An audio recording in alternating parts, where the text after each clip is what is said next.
Welcome back to the Everyday Entrepreneur Show. In today's episode, I was able to interview Kevin Fuller, the CEO of a biotech startup company here in Utah. In this episode, we were able to talk about education, mentorship, and motivation across his company, his physical achievements in high-level performing sports, as well as business tips to succeed as a new entrepreneur. This episode is one not to miss, and I'm very excited to share it with you. Thanks again for joining us on the Everyday Entrepreneur Show. Welcome to the Everyday Entrepreneur Show. My name is Cameron Ure, a real estate agent, investor, and entrepreneur.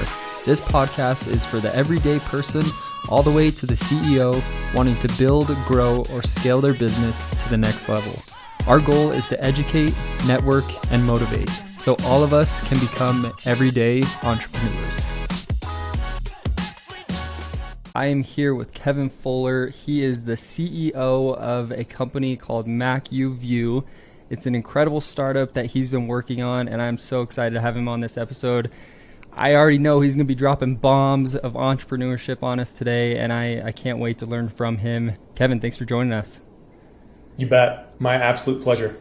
Hey, I'm excited to have you here. So, to kick it off, tell us a little bit about your company, what you're doing, and its background. Fill us in.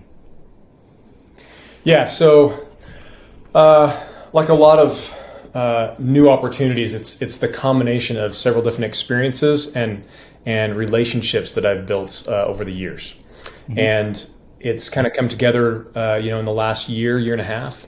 So I worked for many years, 20 plus years, 25 years in the health and wellness industry with companies like USANA and Nu Skin.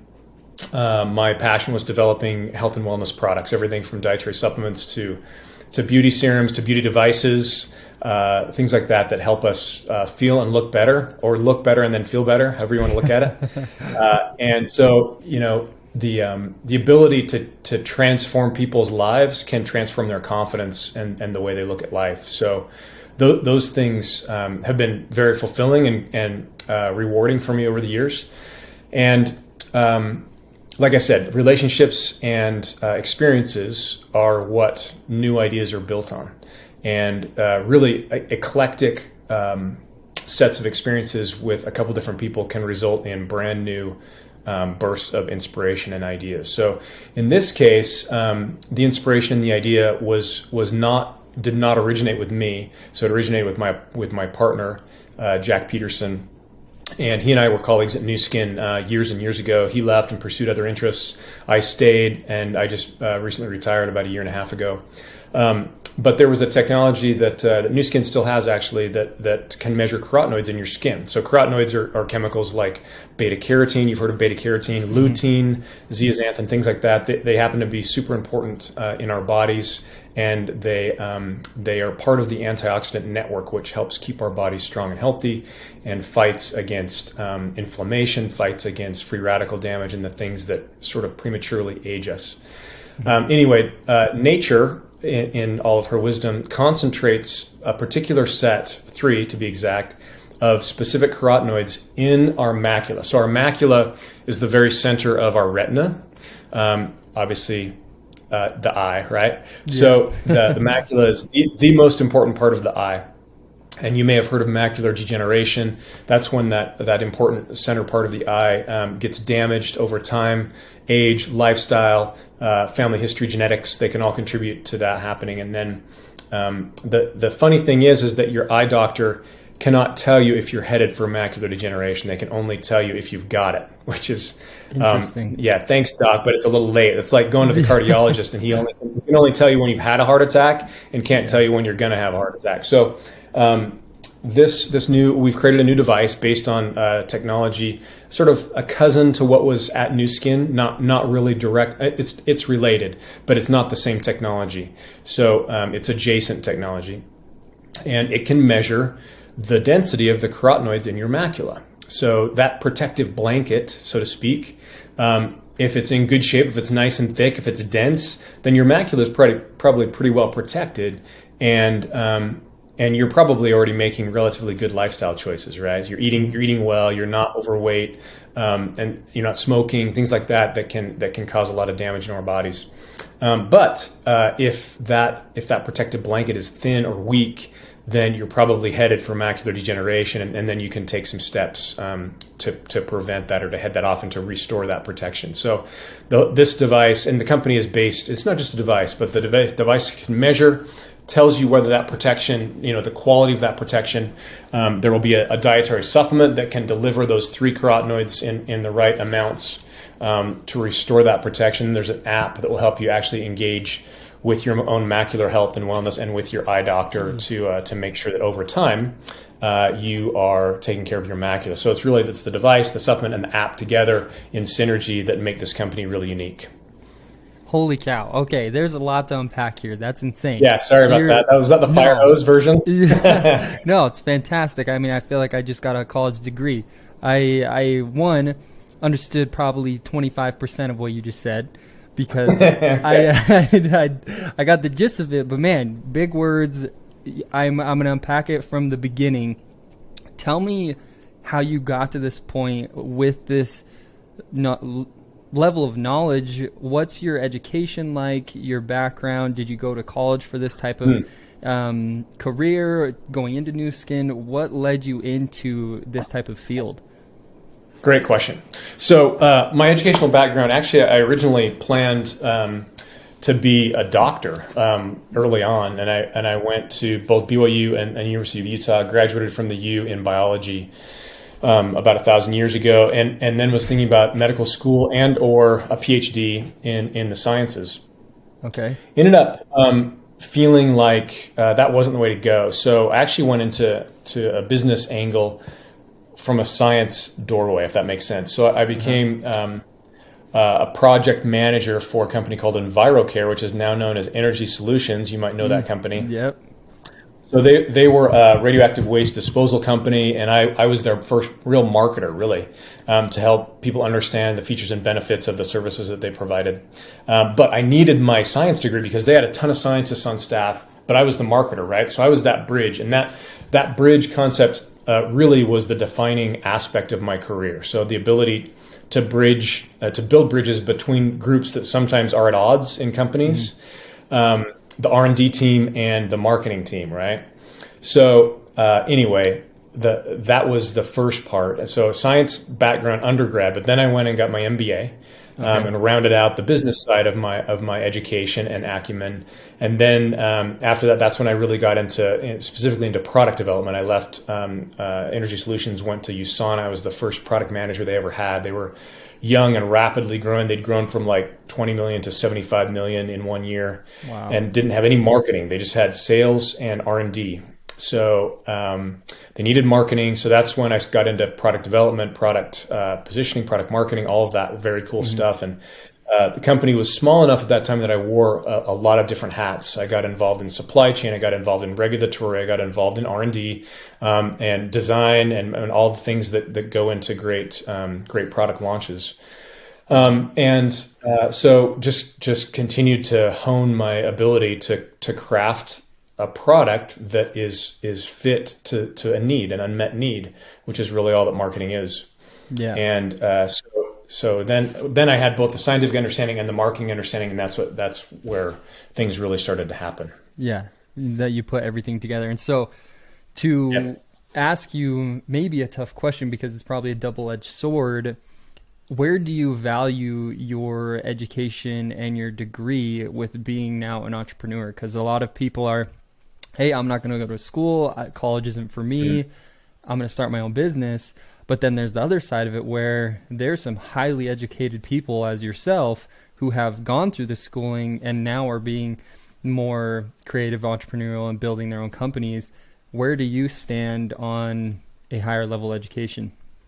Yeah, great question. So entrepreneurs and technical people, it's a little bit like men are from Mars, women are from Venus. They have a different set of skills, and it's actually quite rare. I have seen it, but it's pretty rare for that to reside in the same person. But I'm telling you, for a quality product or service, you really need both, especially if it's a tangible product. You have to have that entrepreneurial spirit, and especially that desire to focus on the needs or the problem of the customer.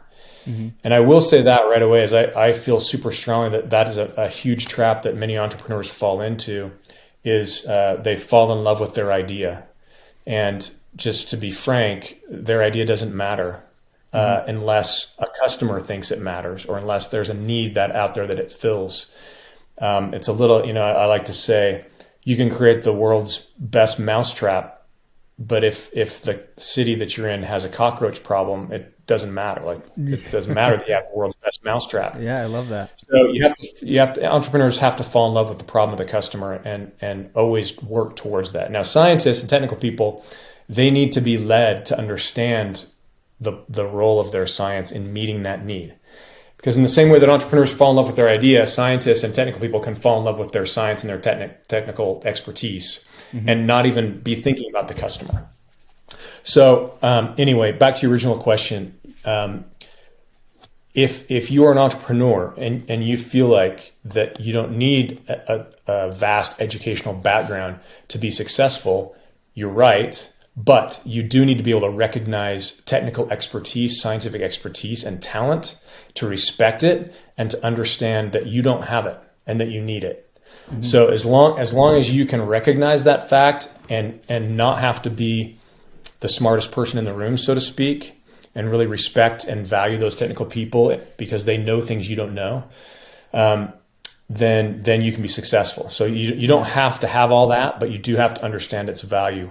Yeah, I think it was, I could be totally wrong here, but I think it was Henry Ford. He quoted one time where he had a bunch of academics in his office one day asking him questions about academia pretty much. And his response was, hey, I don't know the answers to these questions, but you want to know who does? My 500 employees outside who I hired. And so that's the gist of what you're saying, is an entrepreneur can grow, blast their ideas out, but they have to respect the knowledge that and expertise that other people have through going through that studying and education portion.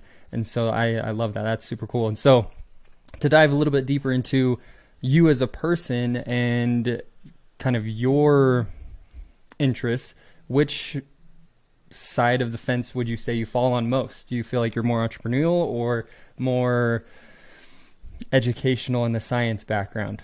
Or are you a hybrid? Are you one of the few? That's a good question, because the majority of my career has been spent in the large corporate world. I had an early entrepreneurial experience in between Energy Solutions and USANA, where actually I authored a book about golf. It was actually a self-improvement scorebook. It was a book that you use, not one that you read. Cool. And it was a fantastic learning experience. I spent a lot of my own money and ended up, just as it was starting to catch a gear, I just totally ran out of money. And my wife's like, okay, now you need a real job. And she was right. So that's when I went to USANA. But it taught me a lot. And to answer your question, where I fall is I love to create.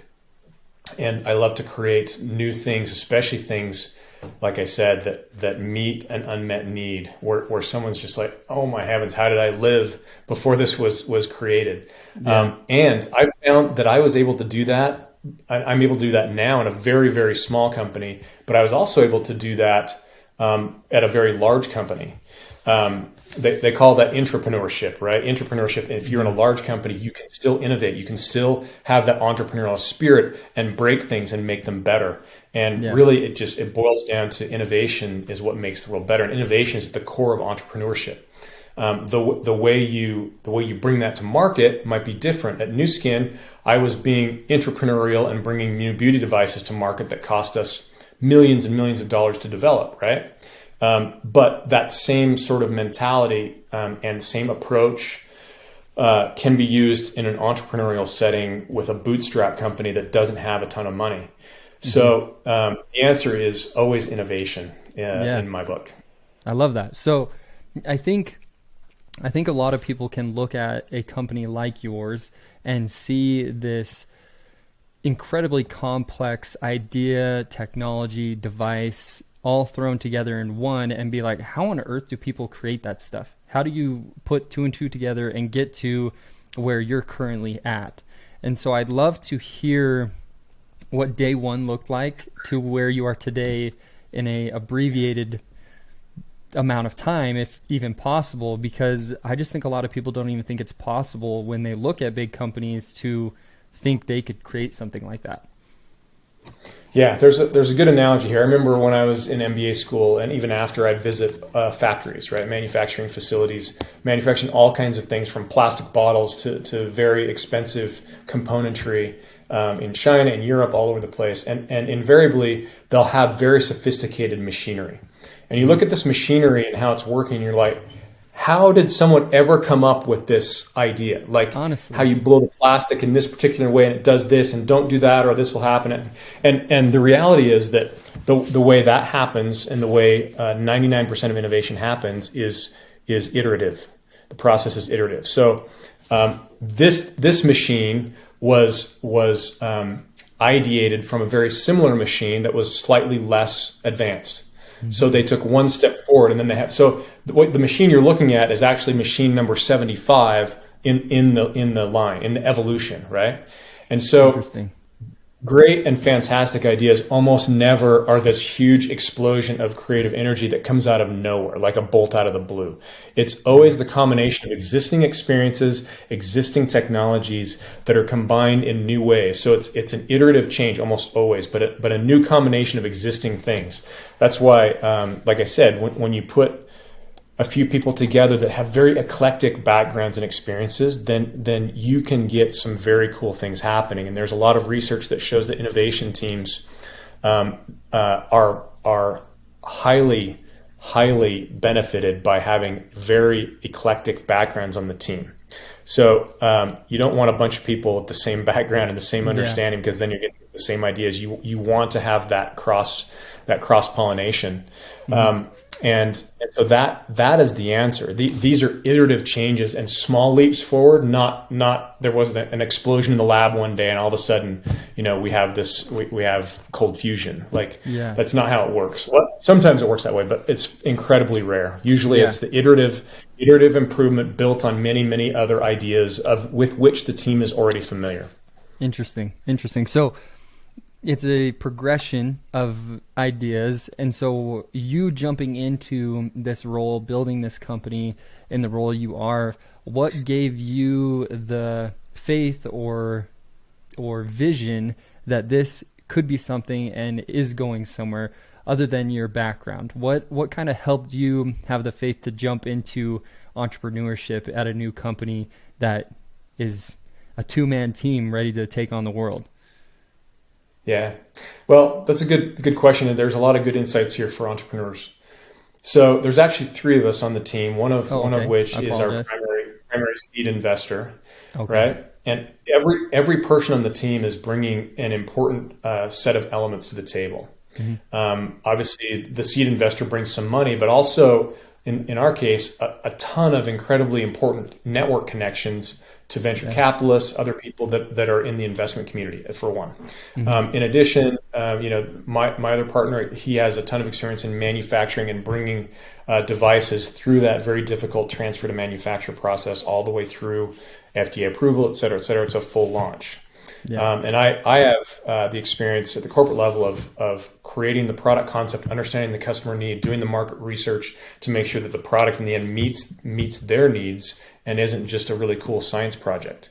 But anyway, the point is that the combination of those people is really key here, and the way that they come together is what gives you confidence, as to your point. So my experience in actually bringing devices like this to market gives me confidence because I've done it before, and I know what a successful device looks like, and I know the elements of a successful customer solution, rather than just a device, for example. So it's an overall customer solution rather than just a device. So and I look at their experience and their backgrounds. That gives me confidence. So the worst thing you can do as an entrepreneur is just feel totally alone, that everything depends on you. If you don't have a good if you don't have good partners, if you don't have a good network, it's gonna be very tough. Yeah. So creating that team and creating that foundation to build off of is what really brings the whole picture into view, is where you have all the partners, you have all of the knowledge, and you feel like you can truly create something because you all are working together to achieve that one synergized goal. And so my true, interest is how you have been able to find these opportunities and what you would recommend to those wanting to get to a point where you're at in your life. What steps would you take and what things do you remember doing to get you to where you are today? It's a good question. So, almost without fail, the key moments in my career where things have made a turning point were related to someone that I knew, someone that I'd worked with in the past, that he either remembered me or I remembered them, and we came together at a particular moment, and something happened. So I will admit to you that one thing that I'm not good at is proactive networking. It's just something that's hard for me. I know it's important. I try to do it, and I struggle. So, but I will say that I have a pretty good proxy for that. And that is that in whatever situation I'm in, I work hard, I create good relationships, and I try to make sure those relationships are positive, so that whenever I leave or whenever they leave or whatever, I leave a good taste in their mouth and they might remember me. So those things have happened many times where people have come back and remembered the work that we've done together. So that's kind of passively building a network, right? And so, I know I don't want to sound like it's a cliche, like your network is important, but in entrepreneurship, in an entrepreneurial endeavor, going it alone is a huge red flag. And it's not the kiss of death, but she's waiting and she's puckering up because, the odds are against you. Mm-hmm. And no one is so talented or so well connected. Once again, if so talented or on their own so good at whatever that they can really be hoping to be successful in a significant entrepreneurial endeavor. It's about who you know, who you can partner with, and not needing to be the smartest person or the only person. Sometimes entrepreneurs want to protect their idea. And I will say this, I've had a few times in my career when I'm like, this is the best idea I've ever had. Like this idea is a killer app. And without question, when I share it with people that I respect, it gets better. It always gets better. And it always exposes the weaknesses of the idea, the weaknesses of the best idea I've ever had, right? Totally. So even if you just have people that you trust, mentors, advisors, your idea and what you're doing will always get better when you expose it to other people. I always like to say my wife is my number one enemy when it comes to entrepreneurship, because I tell her an idea and she's like, what are you talking about? Like that makes no sense. And I think about it, I'm like, you're totally right. That idea is trash. And then other times she helps me build it and grow it and really expands my view. And so I like what you said. It really is that kind of cliche saying of your network is your net worth. And growing that is just going to help you expand your vision and stuff like that. And so my next question is kind of switching gears to another aspect of your life, because obviously you're killing it in the entrepreneurial aspect of growing your business and expanding there. But I want to ask you about your habits, your determination, and your what keeps you motivated, because you are a killer athlete. I mean, you're crushing long distance competitions such as Ironmans and stuff like that. And so I want to know a little bit more about that and what gets you out on the bike or swimming or running day after day that can apply to business as well. Yeah. So, growing up, I was kind of that kid that was pretty good at everything, but not great at anything. Okay. So I was never, we had a high school. I was on one team in high school, but I did everything. I played tennis, I played basketball. I didn't play football, not organized football. But I did a lot of things. So as I got older, I would run, I'd lift weights, I'd play basketball, just do a lot of different things, hiking. golf. And then as I got older, I had a friend that encouraged me to do a triathlon with him. Cool. You remember Tyler Smith, right? 100%. So he was a great endurance athlete. And so we did an Olympic triathlon in St. George. And I'd never clipped into a real road bike before that. Like I didn't even know how to do it. I was 41. Wow. After I did that, I trained for that triathlon. I immediately wanted to do a full, a half Ironman, right? Because I felt like I have a competitive streak, and it's more than a streak.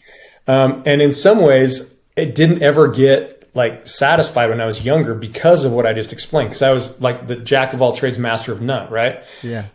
Which turns out to be perfect for triathlon, because if you're a balanced athlete, then you can be good. Yeah. And so as I started to train for triathlons and stuff, I love that endorphin rush of feeling strong, whether that be fast or whether that be like literal strength or whatever. There's a rush that makes you feel confident when you're strong. And the more you work out, the better it gets. Now, I will say that there was one thing that made the big difference in my athletic career. And that was, I started doing triathlon, but then, about 3 years into that, maybe 4 years into that, I was 44. No, maybe 45 or 6. I joined a racing team, a cycling race, like a Tour de France style bike team. Yeah. Uh-huh. And we did bike races around. And I tell you, when I was a triathlete before that, I thought I knew what pain and suffering was from a training perspective, and I had no idea. These guys pushed me so hard, and the kind of hard where you get to the top of the mountain and you get off your bike and you lay on the ground and you think you're going to puke your guts out. That kind of push. Okay. You can't push yourself that hard, no matter how hard you think you push yourself. So I don't know what you call that principle, but that idea where if you want to get better, you surround yourself by people that are better than you. Mm-hmm. And that they pushed me so hard that pretty soon I realized in these triathlons, I was one of the top cyclists, if not the top cyclist. A year ago at the World Championships for the 70.3, the half Ironman distance, I had the fastest bike split of anyone in my age group. Of the 400 guys, the top guys, where you had to qualify to get to the World Championships, I had the fastest bike split. Wow. So that formed a foundation. And of course, then my competitiveness kicks in, right? And then I'm like, oh, I really want to beat you. It's not just like I want to do well. It's like I want to beat you. I want to be better than you. Yeah. Yeah. And so that, my wife hates that aspect of my personality, but it does drive me. I want to be the best. I'll never be the best, but I want to be. And so that's what drives my training. I love to get that feeling that I've just caused a lot of other people significant pain and suffering. I love that on my way. And then the desire to improve myself and to know what I'm capable of. I think as I got a little better, I started gaining confidence, right? And then I raised my objectives, and I realized that my swim and my run were average, and my bike was kind of carrying it, right? Mm-hmm. And so then I said, well, okay, so what's the next step? So then I increased my investment in the pool, and I increased my investment on the run, and I saw those level up. Now, there's two schools of thought here. Some people say, identify your weaknesses and work on those to equal your strengths. Other people say, find out who you are and embrace it, and don't try to be what you're not. Mm-hmm. And I think frankly, it's not a cop-out to say that the best approach is somewhere in between, mm-hmm. right? I definitely think that there are areas, if we recognize them as weaknesses, we need to address them and work on them. Like the swim, for example, for me is now a strength. It used to be something that I just did to get to the bike, but now I'm beating people on the swim, and it's a weapon, not a liability. So there are things if we recognize there are weaknesses, we can focus on them and work hard, and then that's super gratifying. So, I think I'm into data. I love to see the measurements in business as well as in training. And there's so many cool metrics in fitness training right now that you can know exactly what's going on with your body, just like you know exactly what's going on in your business. And if you don't, you're not really trying. If you're not using the data and you're not looking at the data and you're just going on how you feel or how what somebody else thinks, then you're not doing what you need to do. I mean, Yeah. I have a saying with my friends, like, your opinion, while interesting, is irrelevant. Show me the data. Like, There you go. and then we'll talk. Yeah. Show me the data, and it works. And if you're data driven, and you can improve, and you can focus on those things that will improve those metrics in any aspect of your life. So to pull some of those tidbits you're dropping in, that is, one, having others around you to push you is a key aspect, where you're never going to be able to push yourself as much as others can. And that can be related to both fitness as well as business, where you need to have people that are pushing you along the way, or you're never going to achieve your full potential. And then two, trackable action steps that you see yourself needing to take and being able to improve. And so with your fitness journey, you've been able to see, hey, I'm pretty dang good at this, but these other aspects are lacking, and so I need to increase those. And so that's what has just increased your level of achievement, by being able to have a team push you, as well as other things that are trackable that you can tweak and adjust while you move forward. And so the last thing I want to touch on is that competitive edge of yours that obviously plays a factor in everything that you do, business, fitness, and all of the above. Is there any aspect of you that gets has that morning where you wake up and you're like, "Ooh, I don't want to work out today," or "Man, work doesn't sound too fun"? Because the everyday person, that's how they feel. Some days they wake up and are not motivated. What has helped you overcome that feeling and continue to push yourself to get better and better and master your craft? Yeah, that's a good question. I'm going to steal a little bit from others in my answer here, including Stephen Covey and Sharpen the Saw, right? So Yep. One of the most important aspects of triathlon training is train hard and recover harder. And if I find like if my motivation is lagging, I just don't have the energy, it usually almost always means that I'm overtrained. I've actually done too much, and I just need either a mental break or a physical break, or both. And overtraining syndrome in triathlon training can actually like completely end a triathlete's career. Like, they can never recover if they take it too far.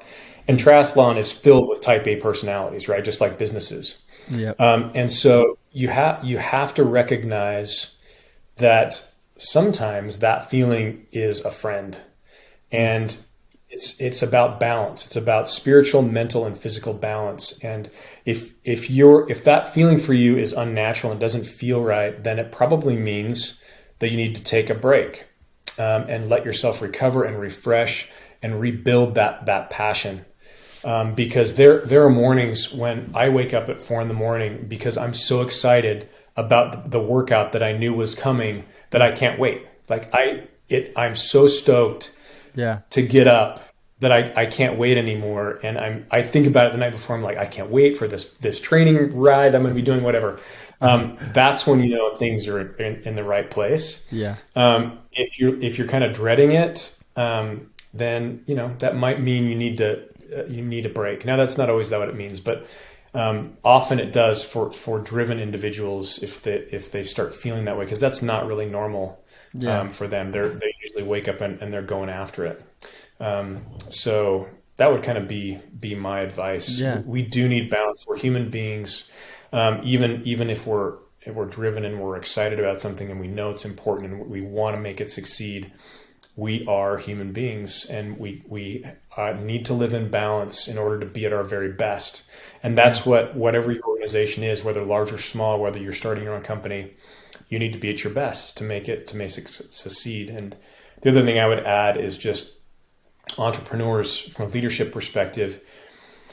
If you find yourself being the smartest person in the room or needing to be the smartest person in the room, you've got a problem, because you might have an ego problem or you might just have a team problem, but you need to recognize that you need people that are smarter than you in their discipline and those are the people that you need to surround yourself with. Back to surrounding yourself with people that are better than you. In this case, not so that you can become better at that discipline, but so that the team becomes super strong because everybody's playing their role, and you've got people that can just blow you away in different elements of the business that are on your team. Wow. That response surprised me actually regarding the motivation, sometimes needing a break. I mean, that is so true. And I've definitely experienced that, is sometimes being able to hit the pause button and focus on something else or just fully relax is the best type of forward progress that you can ask for. Because other times you're really going to push yourself too hard where you're not operating on full capacity and your efficiency goes down because you're really not able to live up to your full potential, whether that's as an athlete or business owner. And on top of that, having those people around you, it's all about your sphere. Going back to the network, you're made up. That's the saying where you're made up of the 5 closest people to you. That's you're going to be the average of those 5 people. And so if you have a whole bunch of people that are in a different realm than you in education or business or whatever that is higher than you, you're going to be elevated to that level. And I love that. And so final thoughts. So thankful that you hopped on today. Really grateful you joined us. You've been dropping incredible knowledge. If you were to talk to somebody wanting to become a business owner, get into entrepreneurship, what would be your number one tip or advice for that person? We probably covered several of those today. Yeah. I mean, the first one would be don't go it alone, right? Mm-hmm. Identify who in your network is going to help you succeed. And that may be the very first, well, probably the second thing after the initial idea that you have. The second thing I'd say is the idea that you have founded in a fundamental customer need or problem? What problem are you solving for the world? If there are other solutions, is your solution going to be better? So the example that I always like to share with people is when you go to a Home Depot to buy a drill, you don't need a drill. You need a hole somewhere. So if you can provide another way of getting a hole where they need it, then you're going to provide a better solution. If not, then you're just going to be another drill on the shelf at Home Depot. So it's got to be different. It's got to solve the solution. It's got to provide a solution that's better, meaningfully better than what's already out there. Yeah. And then third, don't underestimate the time or resources that it's going to take to get your idea off the ground. Depending on the size of the idea, of course. Yeah. And there are shortcuts to entrepreneurship. For example, one particular shortcut is a franchise, right? Yeah. The wheel's already been invented to some degree, or maybe completely, and all you have to do is plug and play. So if you have an entrepreneurial, itch to scratch, you don't have to start a company from scratch like that's never been done before. That's one way. Yeah. But back to the law of evolution and iteration, most successful companies are adjacent iterations or evolutions of an existing idea or company.